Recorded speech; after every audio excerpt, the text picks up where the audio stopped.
নমস্কাৰ, মই মুনমৰাণে মোৰ ইউটিউব পৰিয়ালটিলৈ স্বাগতম জনাইছোঁ। যিহেতু সকলোৱে মোৰ ভিডিঅ'টি চাব বুলি মই আশা কৰিলোঁ। আৰু মই আহিলোঁ বাৰীৰ ফালে। ভাবিলোঁ মই অকলেনো বাৰীখন কিয় চাই যাওঁ। ভাবিলোঁ ভিডিঅ' কৰি আপোনালোকলৈও আগবঢ়াই দিওঁ।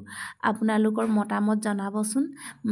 আমাৰ গটং গাঁৱৰ যে পৰিৱেশখন চাই কেনে পায়, আৰু মই আপোনালোকক ধুনীয়াকৈ ভিডিঅ' কৰি অকণমান দেখাবলৈ চেষ্টা কৰিম। আমাৰ বাৰীৰ ফালে আহিলোঁ যিহেতু সেইকাৰণে কেনেকুৱা লাগে আপোনালোকে জনাব দেই।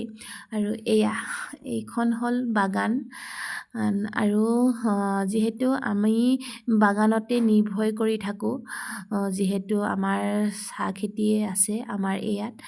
যিহেতু আমাৰ পথাৰ মাটি, আমাৰ গাঁওখনতে আমাৰ ধানৰ খেতি নকৰে, যিহেতু আমাৰ সকলোৱে এনেকৈয়ে বাগানখনতে নিৰ্ভৰশীল। আৰু বাগানখন নহ'লে যেন আমাৰ একোৱেই নহ'ব। যিহেতু খোৱা বোৱা পিন্ধা চকা চব মানে অন্যান্য ধৰণৰ খৰচা পাতি আমি বাগানতে উলিয়াওঁ। যিহেতু বাগানখন খুব বেয়াকৈ পোক লাগিছে আৰু বহুত মনত দুখ পাইছোঁ, কষ্ট পাইছোঁ, বহুত চেষ্টা কৰিছোঁ বাগানখন ভাল কৰিবৰ কাৰণে, আৰু এয়া ভালো নহৈছে।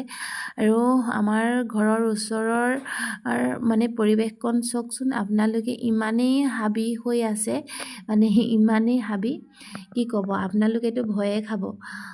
আপোনালোকে ক'ৰ পৰা চাই আছে মোৰ ভিডিঅ' কমেণ্ট কৰি জনাবচোন। আপোনালোকে গটং গাঁৱলৈ আহি পাইছে নাই? যদি আহি পাইছে, মই আমুকখন গাঁৱৰ পৰা চাই আছোঁ, মই গৈ পাইছোঁ, তেনেকৈ কমেণ্ট কৰিব। যদি আহি পোৱা নাই, আমাৰ ঘৰলৈ আহিব আপোনালোকে, আৰু আমাৰ ঘৰলৈ আহি ধুনীয়াকৈ ফুৰি মেলি খাই যাব পাৰিব। আৰু এয়া চাওক আপোনালোকে, ক'লোৱেই মই বাগানৰ পৰিৱেশ একেবাৰে বেয়া বুলি। যিহেতু আমাৰ ঘৰৰ ওচৰত যিমানখিনি চাহ গছ আছে, গছ গছনি আছে, সকলোখিনি মই যিমান দূৰলৈকে জুম কৰি দেখাব পাৰোঁ আপোনালোকক দেখাইছোঁ। আজিলৈ আহিছোঁ, বাই।